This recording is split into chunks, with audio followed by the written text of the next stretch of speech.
Today, I'm announcing that the United States will be sending 31 Abrams tanks to Ukraine.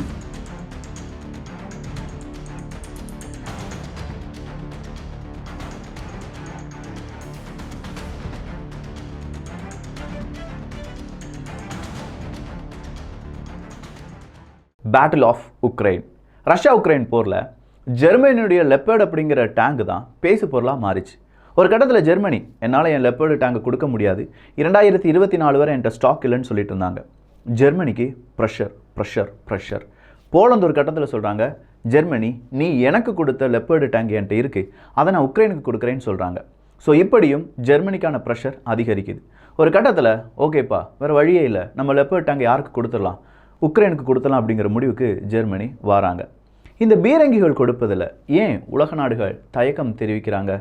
Russia சொல்லியிருக்காங்க, Germany நீ உன்னுடைய leopard டேங்கை கொடுக்கறது 2வது உலகப் போரில் நானும் நீயும் செய்த அக்ரிமெண்ட்டை கேன்சல் பண்ணுறதுக்கு சமம் அப்படின்னு சொல்கிறாங்க.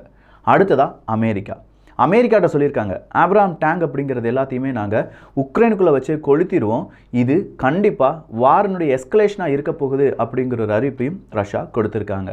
இந்த பீரங்கிகள் முன்னிலைப்படுத்துவதற்கான காரணமும், இந்த பீரங்கிகளை லெப்பர்டுனா என்ன, ஆப்ராம் டேங்க் அப்படிங்கிறது என்ன, இல்லை சேலஞ்சர் 2 அப்படிங்கிற டேங்க் என்ன, இது எல்லாத்தையுமே விலாவரியாக இந்த ஒரு பதிவில் பார்க்க போகிறோம்.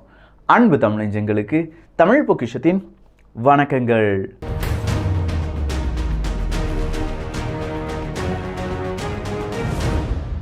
யூகே சொல்கிறாங்க, என்னுடைய சேலஞ்சர் 2 வகை டேங்கை உனக்கு தாரேன்ப்பா அப்படின்னு சொல்லி யூகே சொல்கிறாங்க. இப்போ ஜெர்மனி எல்லாருமே அவங்கவுங்க டேங்கை கொடுக்குறேன்னு சொல்லும்போது ஃப்ரான்ஸினுடைய அதிபர் மேக்ரோன் அவர்களும் என்ன நினைக்கிறாருன்னா, ஓகே நாமும் நம்மகிட்ட இருக்கக்கூடிய லெக்லர்க் அப்படிங்கிற அந்த டேங்கை கொடுக்கலாமே, மெயின் பேட்டில் டேங்க் தான் இந்த லெக்லர்க் அப்படிங்கிற இந்த டேங்க்.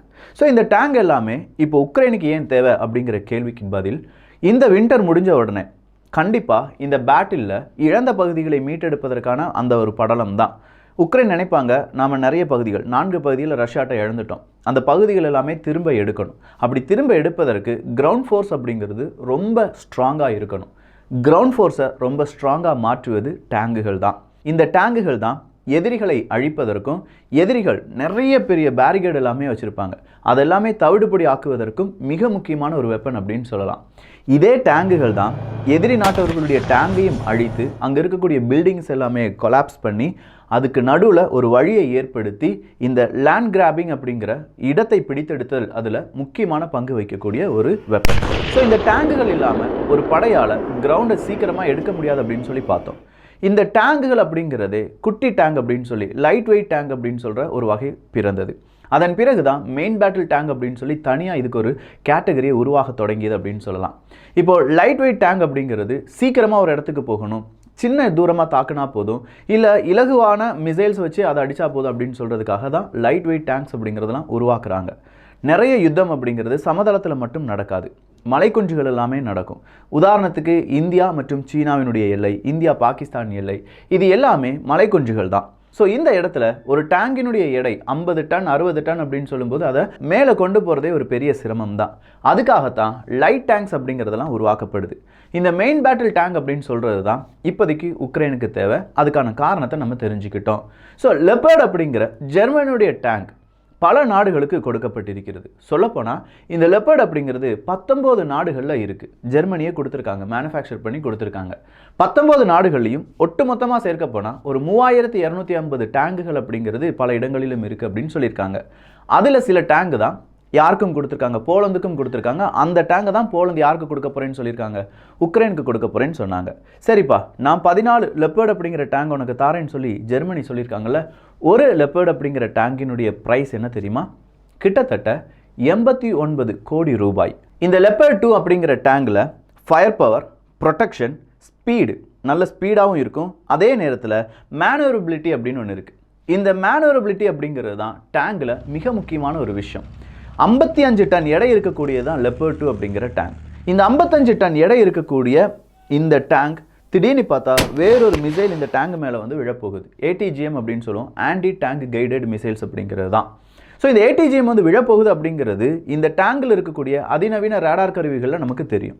ஸோ அந்த நேரத்தில் டேங்கை ரொம்ப ஸ்பீடாக ஓட்டணும், அதே நேரத்தில் வளைத்துலாம் ஓட்ட வேண்டியதாக இருக்கும். இதை தான் மேனுவரபிலிட்டி அப்படின்னு சொல்கிறாங்க. சில பல மெயின் பேட்டில் டேங்க்ஸில் இந்த மேனவரபிலிட்டி அப்படிங்கிறது ரொம்பவே குறைவாக இருக்கும். அதனால் சீக்கிரமாக இந்த ஏடிஜிஎம்மை வச்சு, அதாவது பீரங்கிகளை அழிக்கக்கூடிய சின்ன மிசைலை வச்சு பீரங்கிகளை என்ன செஞ்சிடலாம், அழிச்சிடலாம். ஆனால் இந்த லெப்பர்ட் அப்படிங்கிற இந்த டேங்கை பொறுத்த வரைக்கும் அதுக்கு ஹை மேனவரபிலிட்டி இருக்கிறதுனால இந்த ஏடிஜிஎம்ஆல் இல்லாட்டி ஆன்டி டேங்க் மிசைல்ஸாலலாம் அதிகமாக இந்த லெப்பர்டை தாக்கி அழிக்க முடியாது. இது ஒரு ஆடட் அட்வான்டேஜ் அப்படின்னு சொல்லலாம். மணி நேரத்துக்கு கிட்டத்தட்ட 68 கிலோமீட்டர் ஸ்பீடில் இதனால் செல்ல முடியும். 120 mm ஸ்மூத் போர் கன் அப்படிங்கிறதும் fully digital fire control system இருக்குது. So fully digital fire control அப்படின்னு சொல்லக்கூடிய இந்த ஒரு டேங்க் டீசல் பவர் என்ஜினில் தான் இயங்கிட்டு இருக்கு. இந்த டீசல் பவர் என்ஜின் அப்படின்னு சொல்லும்போது டேங்குகளில் பலவிதமான என்ஜின்ஸ் இருக்குது. குறிப்பாக M1 ஆப்ரம்ஸ் அப்படிங்கிற அந்த டேங்க், அமெரிக்காவினுடைய டேங்கை நம்ம எடுத்துடலாம். இந்த 2 டேங்கு தாங்க அதிநவீன மிக முக்கியமான டேங்காக பார்க்கப்படுது. உக்ரைன் நாட்டுக்கு தேவையான டேங்குகளாக இந்த M1 ஆப்ரம்ஸ் அப்படிங்கிற டேங்கும் லெப்பர்ட் அப்படிங்கிற டேங்கும் தான் அறியப்படுது. M1 ஆப்ரம்ஸ் அப்படிங்கிற இந்த டேங்கை பொறுத்த வரைக்கும் அதில் இருக்கக்கூடிய ஃபியூல் அப்படிங்கிறது jet engine fuel. So jet engine fuel அப்படின்னு சொல்லும் போதே நமக்கு தெரியுது அது ஸ்பீடாக இருக்கும். எதை விட இந்த லெப்பர்டை விட கொஞ்சம் ஸ்பீடாக இருக்கும். ஆனால் காஸ்ட் அப்படிங்கிறதும், அதாவது இதனுடைய ஃபியூல் காஸ்ட் அப்படிங்கிறது ரொம்ப கூடுதலாக இருக்கும். மேக்ஸிமம் ரேஞ்ச் நீங்கள் லெப்பர்ட் எடுத்து பார்த்தீங்கன்னா 500 கிலோமீட்டர், இந்த ஆப்ராம்ஸ் அப்படிங்கிற அந்த டேங்கை எடுத்து பார்த்தோம்னா 1000 கிலோமீட்டர் வரை அதனுடைய ரேஞ்ச் அப்படிங்கிறது இருக்குது.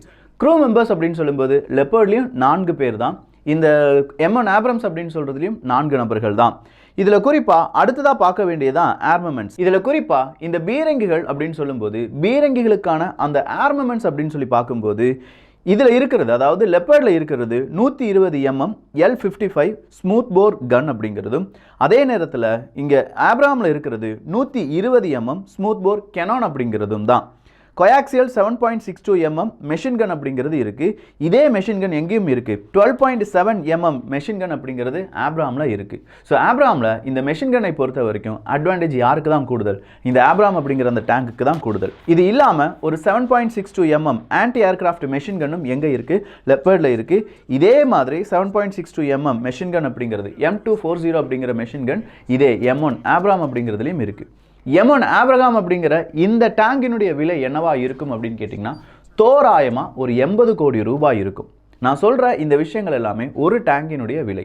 இந்த டேங்குக்கான ட்ரைனிங் அப்படிங்கிறது தான் அடுத்ததாக காம்ப்ளெக்ஸாக இருக்கக்கூடியது. M1 ஆப்ராம் டேங்கை நம்ம எடுத்து பார்த்தோம்னா இது ஒரு காம்ப்ளெக்ஸ் ஸ்ட்ரக்சர். இந்த காம்ப்ளெக்ஸ் ஸ்ட்ரக்சருக்கான காரணம் இதில் இருக்கக்கூடிய குண்டுகள் தான், அந்த குண்டுகள் வைக்கப்பட்டிருக்கும் இடம். அது இல்லாமல் இதில் இருக்கக்கூடிய குண்டுகளை லோட் பண்ணுறது, அதை ஃபயர் பண்ணுறது, இப்படின்னு சொல்லி டெடிக்கேட்டடாக 2 பர்சன்ஸ் அப்படிங்கிறவங்க வேணும். இந்த டேங்க் M1 ஆப்ராம்ஸ் அப்படிங்கிறது அதிக அளவு எந்த விதமான தாக்குதலிலும் தாக்கு பிடிக்கக்கூடிய வல்லமை படைத்தது. ஏன்னா இந்த M1 ஆப்ராம்ஸ் அப்படிங்கிற டேங்க் உருவாக்கப்பட்டது ஸ்டீல் மற்றும் யுரேனியத்துடைய ஒரு கலவை. அது மட்டும் இல்லை, இந்த M1 ஆப்ராம் மேலே வெளியில் எதிரி நாட்டு படை திடீர்னு ஒரு தாக்குதலை நடத்திட்டாங்கன்னா இதில் இருக்கக்கூடிய ஸ்டோரேஜ் யூனிட் இருக்குது பார்த்தீங்களா, அது தனியாக போயிருமா. ஒரு டேங்கில் எப்போ க்ரூ மெம்பர்ஸினுடைய இழப்புகள் வரும் அப்படின்னு கேட்டிங்கன்னா, இந்த டேங்கில் ஒரு குண்டு விழுந்த உடனே டேங்க் வெடித்து செதறும். அப்போ அதுக்குள்ளே இருக்கக்கூடிய 4 வீரர்களும் இறந்துருவாங்க. ஆனால் இந்த M1 ஆப்ரம்ஸை பொறுத்த வரைக்கும் திடீர்னு ஏதாவது ஒரு அட்டாக் நடந்துருச்சு அப்படின்னா, அப்படி அட்டாக் நடந்த உடனே அங்கே இருக்கக்கூடிய குண்டுகள், அதாவது இந்த டேங்குக்கான குண்டுகள் அப்படிங்கிறதெல்லாம் வெளியில் ஓடிடும். ஸோ இந்த வெளியில் விழுகிற குண்டுகளுடைய இம்பேக்ட் மட்டும்தான் இந்த டேங்கை உடைக்குமே தவிர அது உள்ளே இருக்கக்கூடிய குண்டுகள் எல்லாமே வெளியில் வர்றதுனால பெரிய இழப்புகள் இருக்காது. அங்கே இருக்கக்கூடிய இராணுவ வீரர்களுடைய உயிர் பாதுகாக்கப்படும். இதுதான் M1 ஆப்ரஹாமுடைய மிகப்பெரிய ஒரு அட்வான்டேஜ் அப்படின்னு சொல்லலாம். ஆனால் இதே நேரத்தில் இன்னொரு டிஸ்அட்வான்டேஜ் அப்படிங்கிறது இருக்குது. இதனுடைய மெயின்டெனன்ஸ் அப்படிங்கிறது தான். இதை ஆல்ரெடி பார்த்தோம். இந்த லெப்பர்ட் அப்படிங்கிறது ஒரு diesel engine tank. Diesel engine அப்படின்னு சொல்லும்போது அதை சரிப்படுத்துவதற்கு ஏதாவது கோளாறுகள் வந்துருச்சுன்னா அந்த கோளாறு என்னன்னு கண்டுபிடிப்பது அப்படிங்கிறது எல்லாமே ரொம்ப ஈஸி. ஆனால் இது ஒரு ஜெட் ஃபியூவல் என்ஜின். இதனால் இந்த என்ஜின்ஸ் அப்படிங்கிறத பர்டிகுலராக பார்ப்பதற்கு, சரிபார்ப்பதற்கு எல்லாமே ஸ்பெஷலாக அதை ட்ரைனிங் எடுத்தவங்களால மட்டும்தான் முடியும். அது ஈஸியும் கூட கிடையாது. அதுக்கு ரொம்ப பெரிய அளவில் செலவுகளும் ஆகும். இது M1 ஆப்ராம் அப்படிங்கிற இந்த டேங்கினுடைய ஒரு டிமெரிட்டாக நம்ம பார்க்கலாம். அடுத்ததாக ஒரு டேங்க் அப்படின்னு சொல்லும்போது அதனுடைய முன்பகுதிகள் எப்படி இருக்கும், அதனுடைய பின்பகுதிகள் எப்படி இருக்கும், அதனுடைய டேங்க் அதாவது ஃபியூல் டேங்க்லாம் எங்கே இருக்கும் அப்படிங்கிற ஒரு கேள்வி இருந்துச்சுன்னா இந்த இமேஜை பார்த்துக்கோங்க. இந்த இமேஜில் டெடிக்கேட்டடாக ஒவ்வொரு செக்மெண்ட்டுக்குள்ளே என்னெல்லாம் இருக்கும் அப்படிங்கிறத நான் அடையாளப்படுத்தியிருக்கேன். இது வழியாக ஒரு டேங்க் அப்படிங்கிறதுக்குள்ள, அதாவது 89 கோடி ரூபாய் கொடுத்து நம்ம வாங்கக்கூடிய ஒரு டேங்குக்குள்ளே என்னெல்லாம் இருக்குது அப்படிங்கிறத நம்மளால் புரிந்து கொள்ள முடியும். அடுத்ததாக மெயின் டிஃப்ரென்ஸ் என்ன அப்படின்னு கேட்டிங்கன்னா, லெப்பர்ட் அப்படிங்கிறது 55 டன் அப்படின்னு சொன்னேன். ஆனால் இங்கே M1 ஆப்ராம் அப்படிங்கிறது ஒரு 72 டன் வந்துடும். ஸோ இந்த 72 டன்னாக இருக்கிறதுனால உக்ரைனுடைய நிலப்பகுதியில் M1 ஆப்ராம் அப்படிங்கிற டேங்க் ஒருவேளை புதைந்து விடலாம் அப்படின்னு சொல்கிறாங்க. கிட்டத்தட்ட 20 டன் எக்ஸ்ட்ரா, ஒரு டன் அப்படிங்கிறது 1000 கிலோ, 20 டன் எக்ஸ்ட்ராவாக இருக்கக்கூடிய ஒரு பீரங்கி சாதாரணமாக ஒரு வழியில் வரும்போது என்னவாகும், அந்த வழியில் நிறைய விதமான குண்டுகுழிகள் ஏற்பட வாய்ப்புகள் இருக்குது. ஸோ பிரிட்ஜிலலாம் இந்த டேங்கை கொண்டு போகிறது அப்படிங்கிறது கொஞ்சம் கஷ்டமான விஷயம் அப்படிங்கிறதுனாலையும் M1 ஆப்ரஹாமை விட லெப்பர்ட் அப்படிங்கிற டேங்கை தான் கூடுதலாக யார் கேட்டுட்ருக்காங்க, உக்ரைன் அரசாங்கம் கேட்டுட்ருக்காங்க. ஆனால் அமெரிக்கா என்ன சொல்கிறாங்கன்னா, M1 ஆப்ரஹாம் அப்படிங்கிறத நான் நிறைய உனக்கு தரேன்னு சொல்கிறாங்க. கிட்டத்தட்ட ஆயிரக்கணக்கான M1 ஆப்ராம் அப்படிங்கிற டேங்குகளை உருவாக்கி வைத்திருக்கிறார்கள் அமெரிக்க இராணுவம். ஸோ ஈஸியாக அமெரிக்காவால் என்ன செய்ய முடியும், இந்த M1 ஆப்ராம் அப்படிங்கிற ஒரு டேங்கை யாருக்கு அனுப்ப முடியும், உக்ரைனுக்கு அனுப்ப முடியும். சரி, இப்போ ரஷ்யா ஏன் இவ்வளோ பெரிய பிரச்சனையை ஏற்படுத்துகிறாங்க, ஒரு டேங்குகள் அங்கே வர்றதுனால என்ன பிரச்சனை அப்படின்னு கேட்டால், டேங்க் அப்படிங்கிறது ஒரு டிஃபென்சிவ் வெப்பன் கிடையாது. இப்போ ஆன்டி டேங்க் கைடட் மிசைல்ஸ் அப்படிங்கிறது ஒரு டிஃபென்சிவ் மெட்டீரியல் இல்லாட்டி டிஃபென்சிவ் வெப்பன். பீரங்கிகளை ரஷ்யா அனுப்பும்போது, ஒஃபென்சிவாக பீரங்கிகள் உள்ளே வரும்போது அதை டிஃபெண்ட் பண்ணுறதுக்காக நாங்கள் என்ன செய்வோம், அதாவது உக்ரைன் என்ன செய்வாங்க, இங்கேருந்து அந்த டேங்குகளை அழிப்பதற்கான ATGM அனுப்புவாங்க, ஆன்டி டேங்க் கைடட் மிசைலை அனுப்புவாங்க. ஸோ ஒஃபென்சிவை தடுப்பதற்காக இருக்கக்கூடியது தான் டிஃபென்சிவ் வெப்பன்ஸ். இந்த டிஃபென்சிவ் வெப்பனை உக்ரைனுக்கு யார் வேணாலும் கொடுக்கலாம், ரஷ்யாவுக்கு எந்த விதமான பிரச்சனையும் கிடையாது. ஆனால் ஒஃபென்சிவ் வெப்பனை உக்ரைனுக்கு யாரும் கொடுக்கக்கூடாது அப்படின்னு சொல்லி ரஷ்யா சொல்கிறாங்க. இந்த டேங்குகள் எப்படி ஒஃபென்சிவ் வெப்பனாக மாறும் அப்படின்னு கேட்டிங்கன்னா, இந்த டேங்குகள் தான் அழிவை ஏற்படுத்தும். அழிவை தடுப்பதற்கு தான் டிஃபெண்ட் பண்ணணும். ஸோ இது ஒரு ஒஃபென்சிவ் வெப்பன். இந்த ஒஃபென்சிவ் வெப்பனை நீங்கள்லாம் கொடுக்கறதுனால, மேற்குலகங்கள் ஒஃபென்சிவ் வெப்பன் உக்ரைனுக்கு கொடுக்கறதுனால தான் இந்த யுத்தம் அடுத்த லெவலுக்கு போகுது. என்னால் இதை கண்ட்ரோல் பண்ண முடியாத லெவலுக்கு போகும்போது எல்லாருமே இதனுடைய கான்சிக்வன்சஸை அனுபவிப்பீங்க அப்படிங்கிற மிரட்டலை புட்டின் அவர்களும் கொடுத்துருக்காரு.